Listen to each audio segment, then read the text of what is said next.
Bonjour, bonjour mes délicieux co-créateurs, c'est Lilou, je suis sur la magnifique île de la Réunion, dans ce jardin, le jardin de l'Éden. Rien que ça, c'est quand même un cadre super pour une interview, pour parler du pouvoir des plantes quand même. Je crois qu'on est bien là, Arnaud. C'est le paradis, comme on dirait, hein. Paradis l'Éden. Ouais, on est vraiment bien entouré, et puis on a derrière nous une espèce magnifique là, d'un baobab là, qui est d'un très beau ylang-ylang, donc on est dans un environnement idéal. Pour pouvoir parler des plantes, avec grand plaisir. Tu sais que ça a été une belle... Enfin, j'ai entendu parler de toi il y a quand même plusieurs années. Ça m'a mis du temps avant de te rencontrer, de pouvoir expérimenter ton travail. On va parler de l'olfactothérapie, c'est pas rien. Tu es pharmacien, tu es aromathérapeute, tu fais des formations et tout ça pour les professionnels de la santé. Enfin, tu vas loin dans ce que tu fais. Et pour moi, tu es vraiment un expert. Et qu'est-ce que ça fait du bien de pouvoir en discuter. J'ai beaucoup apprécié la profondeur de ton travail et la subtilité. Enfin, les plantes... C'est dingue quand même ce pouvoir des plantes. Oui, il y a quelque chose qui relève un petit peu de la magie quand même dans les plantes. C'est vraiment, je dirais, une manière de regarder en nous d'une autre façon, puisque les plantes vont être porteuses de vibrations, de messages qui vont nous permettre de mieux nous connaître quand on va apprendre à travailler avec elles. Donc elles vont éclairer toutes ces facettes intérieures que nous avons en nous, principalement sur les émotions, puisqu'avec l'olfaction, on va toucher en fait vraiment notre cerveau limbique, donc notre bibliothèque olfactive émotionnelle personnelle. Donc on va choisir d'éclairer certaines facettes de nous-mêmes, comme des points de projection, des projecteurs hein, qu'on va essayer de mettre un petit peu au conscient, puisqu'il y a une grande partie inconsciente en nous sur nos émotions. Et puis c'est une façon de pouvoir mieux comprendre qui nous sommes en réalité. Ouais, donc ça agit aussi bien sur le corps, sur l'esprit. On a l'impression sur des plans beaucoup plus subtils. Enfin, t'es comme un chaman quand même. Il se passe en séance, tu permets de débloquer des choses aussi bien physiquement qu'émotionnelles. Des fois, ça doit te dépasser quand même les résultats et hein, c'est quand même impressionnant. C'est un univers très vaste ces plantes.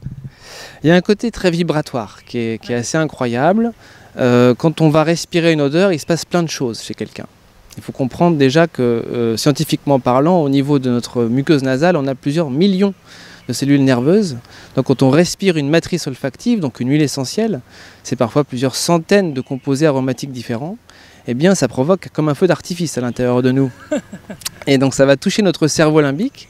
Notre cerveau reçoit ces informations et va sécréter des transmetteurs nerveux qui vont agir sur notre corps et aussi sur notre état physiologique. Mais ça, derrière, ça renvoie aussi à quelque chose d'énergétique, quelque chose de vibratoire. Et là, c'est une autre facette, je dirais, de ce travail. C'est d'arriver à sentir, en fait, qu'est-ce qui est en train de communiquer chez la personne. Hein, ça peut être sous forme d'images, ça peut être sous forme de sensations, ça peut être tout simplement des messages qui se présentent. Et ça va représenter la personne telle qu'elle est. Donc parfois, ça peut être un monde très symbolique, ça peut être... toutes ces informations-là, en fait, vont vraiment nous permettre de bien connaître qu'est-ce qui est en train d'être soulevé là au niveau de la personne. Ce qui ne va pas être forcément perçu au départ, parce qu'il faut savoir que la plus grande partie de nous est inconsciente. Donc la personne ne va pas forcément se rendre compte tout de suite de ce qui se passe. Si on respire une odeur au départ, on ne sait pas forcément à quoi ça renvoie. On peut dire je me sens bien, j'aime ou j'aime pas, mais on ne sait pas forcément à quoi ça renvoie parce que l'odorat est le seul sens qui va d'abord toucher nos émotions et après notre conscience. Donc en respirant une odeur, on va avoir d'abord une sensation, on peut avoir une émotion qu'on ne contrôle pas, et puis après ça peut monter à notre conscience et nous dire tiens par exemple ça me rappelle tel souvenir de ma jeunesse, et quelque chose devient conscient à ce moment-là. Mais pas forcément. Donc tout ce travail-là, en fait, il est vraiment vibratoire. Et puis la plante, elle va être aussi porteuse de sa signature. C'est ça qui est assez extraordinaire. Ouais. Donc moi je travaille beaucoup avec les huiles essentielles, que c'est une passion. C'est comme si on avait plein de petits flacons avec des génies à l'intérieur. Et dès qu'on l'ouvre et qu'on le respire, il va venir en fait éclairer quelque chose. Voilà. Donc on peut faire des parcours olfactifs. Les personnes peuvent, en enchaînant plusieurs odeurs, en fait, arriver à traiter un problème particulier. On peut ressentir aussi des déblocages physiques, certaines douleurs qu'on peut avoir dans le corps, qui peuvent être liées à des émotions, qui sont bloquées à l'intérieur de nous. On peut les appliquer sur des points réflexes, des points énergétiques aussi sur notre corps, pour pouvoir derrière faire un travail au niveau de nos organes, au niveau des mémoires que nous avons dans nos organes, au niveau des émotions qui sont logées dans nos organes, en fonction de qui nous sommes. Donc c'est effectivement très vaste. Et ce que j'aime beaucoup dans ce travail, c'est que ça va être différent pour chaque personne. et qu'avec chaque personne, j'apprends aussi. Puisqu'il y a des choses que vont m'apprendre les huiles et les personnes que je ne vais pas, en quelque sorte, avoir dans les livres d'école, si tu veux. Hein. Oui, parce qu'au début, la personne vient avec une problématique et ensuite, donc toi, ça va te faire appel, tu vas comme intuitif. Enfin, il y a quand même un travail intuitif là, je suppose, au-delà de ce que tu as appris en tant que pharmacien. Parce que là, j'ai l'impression que tu es passé d'un monde hyper rationnel, hyper logique, presque dogmatique, à quelque chose où tu as pu écouter presque ton intuition médicale. Oui, je suis d'une formation scientifique, donc on fait 6 ans d'études, on est vraiment, j'ai envie de dire, formaté sur la méthode expérimentale, la méthode scientifique. On a besoin de tout expliquer, on a besoin d'avoir un cadre, et là on est complètement hors cadre. C'est-à-dire que là on prévoit rien de ce qui va se passer. Donc j'ai envie de dire que j'ai testé d'une certaine manière le métier de raison, et puis là je suis plus sur un métier de cœur. Voilà. Et dans la raison, il y a le calcul, il y a la réflexion, il y a le mental qui est très très présent évidemment. Là dans le métier de cœur c'est différent, c'est-à-dire qu'on ressent beaucoup. Donc on va avoir un travail de sensation, de ressenti par rapport à la personne. Et après on utilise le mental pour orienter en quelque sorte le travail. Donc c'est une autre façon de fonctionner. Comme quoi, là, tout est utile. J'ai l'impression que là, tu es pleinement dans ta mission de vie, dans ce que tu es destiné de faire. Et on sent que la phase d'avant, ou quand tu travaillais pour les laboratoires pharmaceutiques ou autres, ça te sert maintenant quand même. Ça met un cadre à quelque chose qui est grand et vaste. Tu avais besoin de vivre ce cadre avant. Bien sûr, tout a un sens. C'est ça qui est très intéressant. Et je pense qu'aujourd'hui, j'accompagne beaucoup de personnes qui sont dans des grands changements dans leur vie. Souvent, j'ai des patients qui sont dans une phase de virage pour quitter justement ce côté sécurisant, sécurisé. On a besoin de chercher notre sécurité en permanence. Il y a beaucoup de peur. Et parfois, la voix du cœur, c'est pas celle qui nous rassure le plus, mais c'est celle qu'on ressent et qu'on n'explique pas par contre. Et donc mon travail, ça va être aussi d'orienter ces personnes à la fois dans leur changement de vie et à la fois, ça va aller chercher vraiment en elles quels sont leurs potentiels, quelles sont leurs qualités. Et parce que ces qualités, c'est ce qu'elles sont. Et ces qualités-là, il faut qu'elles les mettent en fait à contribution dans leur vie. Donc finalement, j'ai envie de dire que c'est important quand on est thérapeute d'être passé par le chemin pour pouvoir après conduire les autres sur ce même chemin. Donc c'est ce que j'ai vécu au départ, hein, dans une voie très sécurisée. Et puis après, je suis passé... j'ai fait des missions humanitaires, je suis parti en Asie, en Indonésie, j'ai rencontré des chamans, j'ai rencontré des gens qui travaillaient dans les énergies. Ça m'a donné d'autres ouvertures sur les choses. J'ai accepté ce que j'étais aussi, j'ai accepté les ressentis que j'avais, puisque pendant très longtemps j'en parlais très peu. Aujourd'hui j'en parle beaucoup plus librement. Et donc ce travail-là fait qu'après j'ai vraiment choisi ma voie du cœur. Voilà, vraiment ce qui était pour moi ce qui avait le plus de sens. Donc travailler vraiment avec la nature, avec les plantes particulièrement, mais en règle générale avec toutes les énergies de la nature. Quand on parle comme ça de changement de vie, c'est quelle plante qui vient, enfin, juste pour un petit peu qu'on ait un avant-goût de toutes ces variétés qui existent. Je sais que tu as cette grande boîte hein, quand tu pratiques là avec plus de 130 je crois huiles essentielles et je suppose que c'est encore plus vaste que ça ta palette. Le changement de vie, ouais, de se révéler à soi-même, tout ça, c'est quel genre d'huile dont on parle là? Il y en a plusieurs évidemment. Une qui est intéressante pour ça, c'est le poivre noir par exemple. Le poivre noir va nous amener un très bon ancrage, il nous amène une sécurité, il nous amène de la force et il va accompagner nos changements. C'est-à-dire que quand on va d'une certaine manière changer quelque chose dans notre vie, eh bien, nous n'avons pas de garantie sur notre changement au départ. Souvent on va prendre nos choix avec un papier et un stylo, on va mettre les plus et les moins et on va regarder là où on a le plus d'intérêt et on va choisir avec notre tête. Le poivre noir, il va nous aider en fait à ressentir déjà plus ce qui est juste en nous. Je pourrais dire qu'à une époque, j'ai vraiment connu cette expérience-là dans mon passé, quand je suis parti en humanitaire, puisque je suis parti donc en 2004 en Indonésie après le tsunami. Et déjà à l'époque, je ne savais même pas où se situait vraiment l'Indonésie quand je suis parti. Dans un pays voilà, où il y a eu la guerre civile pendant 15 ans, où bon, c'était vraiment, la situation était difficile, je ne savais pas trop où je partais. Et j'ai dû faire un choix après une période de chômage, entre un job en industrie pharmaceutique et cette mission. Et donc j'avais vraiment d'un côté la voix du cœur qui me disait voilà, là il y a quelque chose, c'est même dans mes tripes, quoi. J'ai vraiment envie d'y aller, je ne sais pas pourquoi, mais j'ai vraiment envie d'y aller. Et c'est certainement grâce à ce choix que je suis là aujourd'hui. Et il y avait la raison qui me disait sur le papier, voilà, c'était impeccable. J'avais absolument tout pour rester dans un métier sécurisé, près de ma famille, etc. Donc dans nos choix, vraiment, il y a cette notion de quelque chose qui est en nous, qu'on doit écouter, une voix intérieure. Et le poivre noir, il va nous aider en quelque sorte à voir les avantages à notre changement. Ouais. Parce que dès qu'on change, on sort de notre zone de confort.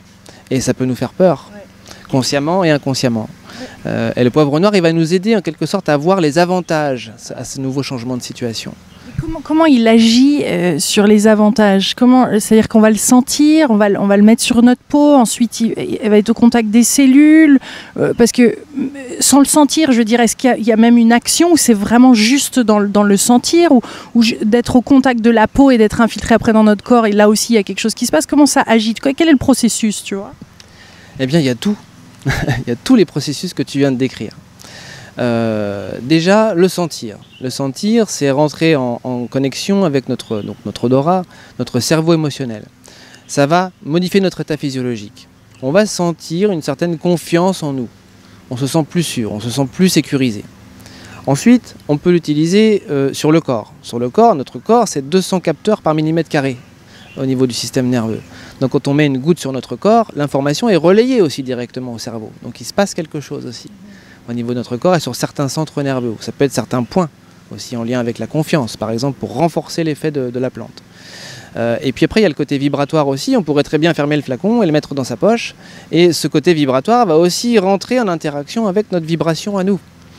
Donc tout ça conjugué fait qu'au final, eh bien, on va se sentir plus sécurisé, on se sent mieux, rassuré, on a plus confiance, et puis ça va mettre notre esprit dans une condition qui va être plus ouverte à voir finalement les avantages à cette nouvelle situation, plutôt que de se focaliser plutôt sur les inconvénients et sur les peurs. Donc c'est comme un booster de confiance qui nous permet d'être bien présents dans notre réalité, en tout cas. Oui. Quand on pense, y a pas mal de personnes qui se soignent par des médecines douces, comme ça, je veux dire, on pense aussi homéopathie. Par exemple, les avantages et inconvénients par rapport à l'homéopathie, ce que tu vois, toi, entre utilisation des huiles essentielles, homéopathie, c'est peut-être complètement différent, c'est peut-être une question ridicule à poser à un pharmacien, mais dis-nous.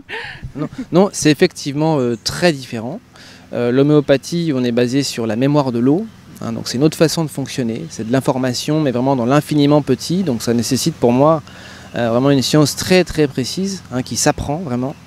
Là on est sur autre chose, on a un produit, une huile essentielle, c'est une essence pure de plante, donc c'est un concentré d'actifs. Donc c'est beaucoup plus, je dirais, puissant au niveau émotionnel, parce qu'on va le respirer et ça va rentrer tout de suite en interaction avec nous, ce qu'on n'aura pas forcément dans l'homéopathie. Mais c'est pas pour les mêmes choses, c'est pas pour les mêmes symptômes, ni... Souvent, je vais généralement préciser aux patients de faire un choix. C'est-à-dire de ne pas forcément travailler homéopathie et huile essentielle en même temps, parce qu'on n'est pas sur la même façon de fonctionner. Donc, intéressant. Ouais. Pour moi, alors il y a les fleurs de bac, hein, dont on parle beaucoup aussi, c'est encore autre chose, les élixirs floraux. Donc là, on travaille aussi sur les émotions et encore d'une autre manière. Donc après, il faut choisir, en quelque sorte, la façon dont on souhaite travailler. Pas tout faire d'un seul coup, on est d'accord. Tout mélanger, parce qu'on touche à plein de parties de nous-mêmes, différentes, sur des plans différents, des niveaux différents. Et bon, au bout d'un moment, on a du mal à maîtriser quand même ce qui se passe. Donc, un traitement comme ça d'huile essentielle, c'est sur combien de temps, quand tu commences à travailler avec quelqu'un? Alors, c'est une bonne question. Quand on va travailler en émotionnel, en vibratoire, ça peut être quelques jours pour régler une problématique, un passage à faire, ça peut être un événement qu'il faut arriver à mieux gérer, un problème de sommeil, des choses comme ça. Un travail plus profond, travailler sur un traumatisme, un blocage, un schéma qu'on n'arrive pas à quitter. Là, il faut au moins compter 3 semaines environ, hein, pour travailler là-dessus. C'est un vrai travail sur soi.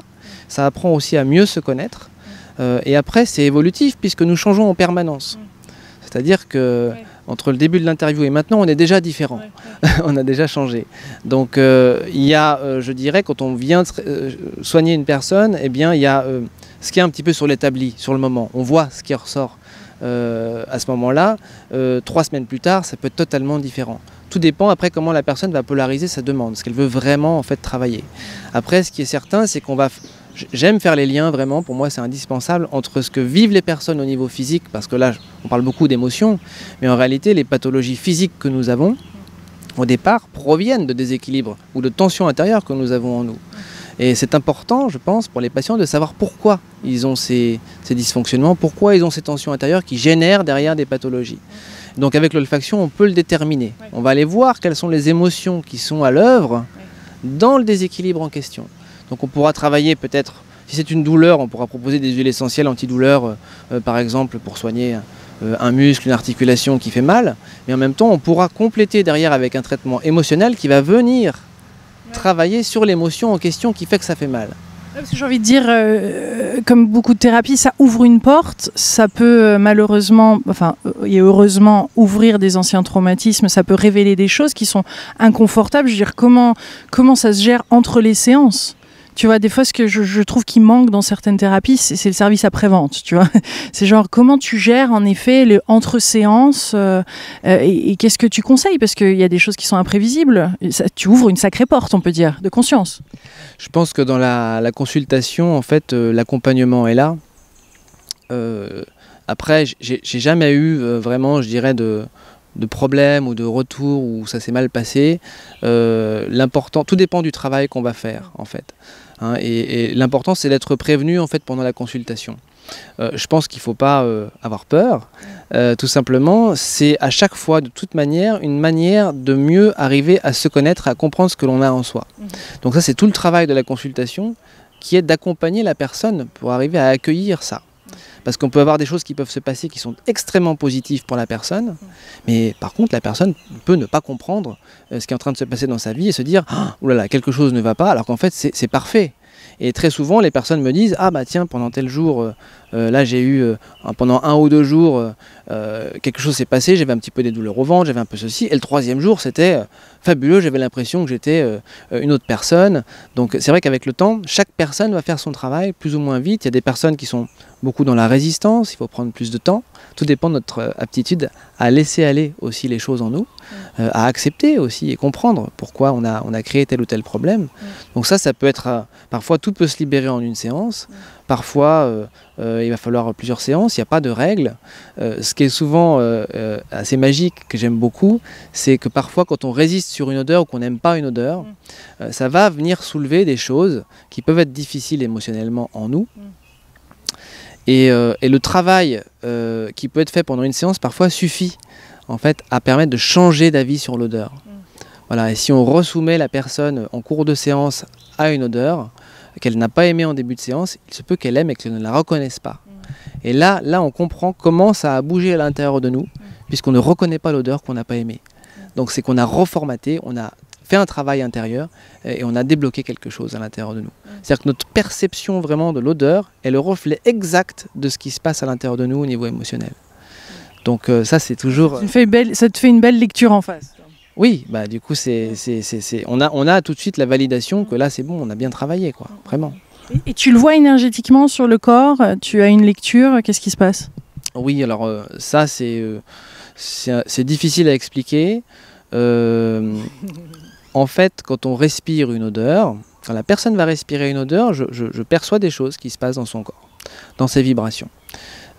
Si je prends par exemple, je pourrais donner l'huile essentielle de géranium, puisque c'est un petit peu le porte-drapeau de la Réunion, qui est une huile qui travaille beaucoup sur le cœur. Et bien quand on respire du géranium, on peut visualiser sur les 2 épaules de chaque personne en fait une sorte de flux qui vient jusqu'au niveau du centre-cœur, donc au centre de la poitrine, et on mesure par rapport à l'activité de ce flux quel est le niveau de protection que la personne s'est mis en place à l'amour. Toute la notion de peur d'aimer, de peur d'être aimé, ou la notion de condition. Je veux bien aimer si je suis sûr de ne pas être trahi. Je veux bien aimer si j'ai des garanties, etc., etc. Et je veux bien m'aimer aussi si je considère moi-même que je le mérite. Etc. Donc tous ces mécanismes qui peuvent être inconscients en nous, conditionnels, on les visualise vraiment sur ces 2 flux-là. Donc le géranium fonctionne comme ça. Donc après, ça, on ne le trouvera pas forcément dans la littérature, mais je dirais c'est grâce aux personnes que je vois, que je comprends comment fonctionnent les plantes. Donc c'est aussi à travers eux que j'apprends aussi cette science, que je regarde avec beaucoup d'humilité, parce que les plantes, elles m'en apprennent tous les jours, toutes les semaines. Enfin voilà, c'est extraordinaire. Ça fait combien de temps que tu fais ça? Alors l'olfactothérapie, je l'ai développée maintenant, ça va faire, je regarde à peu près, je dirais environ 6-7 ans. Ça fait 6-7 ans que je reçois alors à la pharmacie, bien sûr déjà au départ, où je proposais vraiment en conseil une prise en charge à la fois émotionnelle et à la fois physique. Et puis j'ai commencé après les consultations en 2016, donc ça fait, là je rentre dans ma 3e année de consultation, voilà, les formations en 2015. Ça va vite, hein. C'est plus linéaire, on parle de temps là, mais je suis sûre que c'est sur d'autres plans que ça se joue. Ça va très vite, et puis la créativité est vraiment très ouverte, très dynamique en ce moment, c'est formidable. Et donc là je développe de plus en plus j'aime beaucoup faire les soins collectifs en fait, les soins collectifs et individuels en formation, sur des thématiques particulières, comme les huiles du cœur, ou les huiles sacrées, ou les huiles de la connexion à la terre, etc. etc. où on va vraiment faire un travail sur nous-mêmes, et en même temps il y a toute la richesse en fait du groupe qui est là. Donc là on travaille vraiment en olfaction, et c'est vraiment quelque chose que j'aime beaucoup.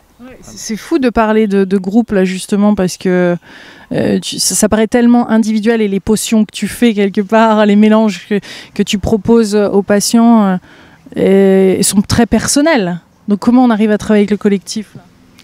Alors on va travailler avec des huiles. Si je prends l'exemple des huiles essentielles du cœur par exemple, eh bien je vais travailler en olfaction avec 6 huiles sur la journée, qui sont des huiles qui travaillent effectivement sur le cœur. Et dans chaque personne, les huiles vont résonner, vont vibrer, enfin, d'une certaine manière. C'est ma petite mouche qui revient.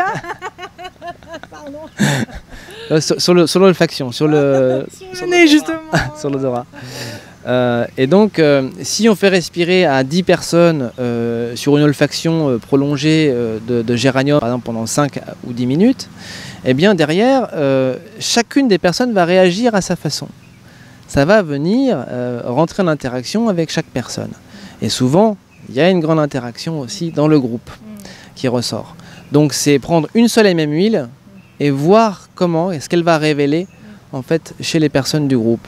Et quand ça vient révéler quelque chose, après on en parle, on le débriefe, on donne des solutions, on va avoir une olfaction derrière qui arrive peut-être pour rééquilibrer des choses qui sont sorties sur l'olfaction d'avant. C'est un vrai parcours. Et sur une journée, on va respirer, on peut aller de 6 à 12 huiles différentes selon les formations. Et donc on fait vraiment un vrai travail sur soi, vraiment. Ouais. Et parce que c'est bien beau, là je suis sûre qu'il y a des co-créateurs qui regardent et qui se disent bah, moi aussi j'aimerais bien quand même voir Arnaud, ça va être difficile de le faire sur Skype là, je vous dis tout de suite, parce que je pense que quand on parle d'odeur, tu te déplaces, tu vas en dehors de la Réunion, je sais que tu as créé des formations aussi, donc ça c'est très intéressant pour les professionnels principalement, tu fais comme tu dis des soins collectifs, des choses, est-ce que ça se passe un petit peu partout dans le monde, ou tu restes principalement à la Réunion? Dis-nous tout là. Pour l'instant c'est la Réunion. Ça fait pas mal d'années que je suis là, je suis bien enraciné ici. J'ai un certain nombre de personnes avec lesquelles je suis en contact, des gens aussi où j'ai du suivi, qui font parfois plusieurs parcours, plusieurs formations. Après, voilà, partir hors de la Réunion, dans d'autres pays, je suis tout à fait ouvert, c'est quelque chose qui me plairait beaucoup. Parce que c'est vrai que les énergies d'ici sont des énergies très particulières. La Réunion est très dynamique au niveau énergétique, donc c'est une énergie moi, dans laquelle je me sens bien, c'est une énergie qui est très forte. C'est une île qui est jeune, donc l'énergie est vive, il y a une grande créativité ici. Donc c'est toujours après une découverte aussi, de découvrir d'autres horizons, d'autres personnes, d'autres énergies aussi. Voilà, moi je suis vraiment ouvert à tout ça. Ouais. Les formations que tu fais, c'est en ligne, c'est ça? Tu peux nous en dire un petit mot pour les professionnels qui écouteraient, quel que soit leur endroit dans le monde en fait? Alors les formations se font en direct. Voilà, c'est-à-dire que j'ai un endroit où je fais les formations sur la Réunion, sur Étang Salé Léo. Et donc ça se fait vraiment en salle. On est vraiment ensemble toute la journée. Voilà. C'est pas en ligne? Non, c'est pas en ligne parce que voilà, c'est important au niveau du ressenti, au niveau quand on va percevoir les odeurs, qu'est-ce qui se passe chez chaque personne. Voilà, il y a quelque chose qui se met en place aussi dans la salle en question. Donc ça doit être pour moi vraiment en direct. Après, le webinaire, ça peut être une possibilité, c'est une autre façon de travailler, mais avec les odeurs, il faut forcément que les personnes puissent être soumises en fait aux odeurs. Ou après, il faudrait vraiment travailler à travers le vibratoire, ce qui est une autre approche, mais je trouve que c'est quand même une belle chose de pouvoir sentir vraiment l'odeur et de faire le travail en direct avec la plante. Dernière petite question, je reviens au génie, parce que j'adore quand tu parlais du génie de la plante, parce que ce sont chacun des génies. Est-ce que tu peux nous dire un petit peu plus là-dessus? Est-ce qu'ils ont un génie en commun ou c'est vraiment chacun, ils ont leur truc? Et comment ils arrivent le mieux à partager leur génie en fait? Qu'est-ce qu'il leur faut? Quelles sont les conditions idéales, j'ai envie de dire, pour que ces génies puissent partager avec nous leur savoir? Alors, c'est une bonne question. Chaque plante, en quelque sorte, pour moi, a un esprit qui s'y rattache. Et l'esprit, en quelque sorte, de la plante porte sur lui les propriétés de la plante. Donc il a vraiment un message, il a une spécialité, il a quelque chose à transmettre. Donc comme on pourrait parler en chamanisme, voilà, on travaillerait avec des plantes sacrées. Il y a des plantes qui sont effectivement définies comme sacrées, mais pour moi toutes les plantes le sont. Donc dès l'instant on va vouloir travailler en particulier avec une plante, alors après si on va plus loin, hein, même dans le chamanisme, hein, si on travaille par exemple, on choisit de travailler avec du basilic, si on veut connaître le basilic, eh bien il faut qu'on l'ait en huile essentielle, il faut qu'on le prenne en infusion, il faut qu'on l'incorpore dans notre matière, il faut qu'on le goûte, il faut qu'on le mange, il faut qu'on le sente, il faut qu'on le mette peut-être sur nous. Il y a plein de façons de l'utiliser, mais c'est en l'utilisant de toutes ces façons-là qu'on va arriver à connaître, mieux connaître en tout cas je dirais l'esprit de la plante ou le génie. Donc après j'ai eu l'occasion dans ma vie je les connais pas tous bien sûr, mais quand on fait vraiment la rencontre avec l'esprit d'une plante, c'est toujours quelque chose de magique à chaque fois. Et il y a toujours aussi un message sur soi, un message qu'on découvre. Au départ, c'est vrai que quand je les visualisais, je pensais vraiment que c'était mon imagination, en quelque sorte, qui était à l'œuvre, jusqu'au jour où j'ai vu des patients qui ont vu les mêmes choses que moi, et où là j'ai compris qu'effectivement, c'était pas simplement mon imagination. Et en observant ce que je voyais, je découvrais en quelque sorte les propriétés de la plante. Donc voilà, c'est tout un apprentissage, c'est aussi une sensibilité. Hein, voilà, donc il faut prendre le temps aussi. Ouais. Eh bien, merci beaucoup Arnaud. Je pense qu'on en fera d'autres, mais des jeux co-créateurs, puisque avec Arnaud, il y a plein de belles choses qui sont en train de se dessiner aussi, des beaux projets qu'on a en commun.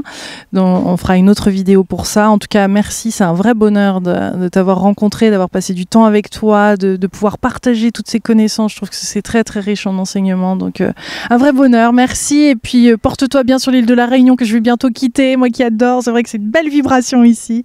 Et je te souhaite plein, plein de belles choses. Merci. Mais merci à toi, c'était un grand plaisir, vraiment, merci. Et on vous embrasse, vous, très fort, mes délicieux co-créateurs. On vous souhaite une délicieuse journée et puis merci de partager cette vidéo si elle vous a plu. Gros bisous, au revoir.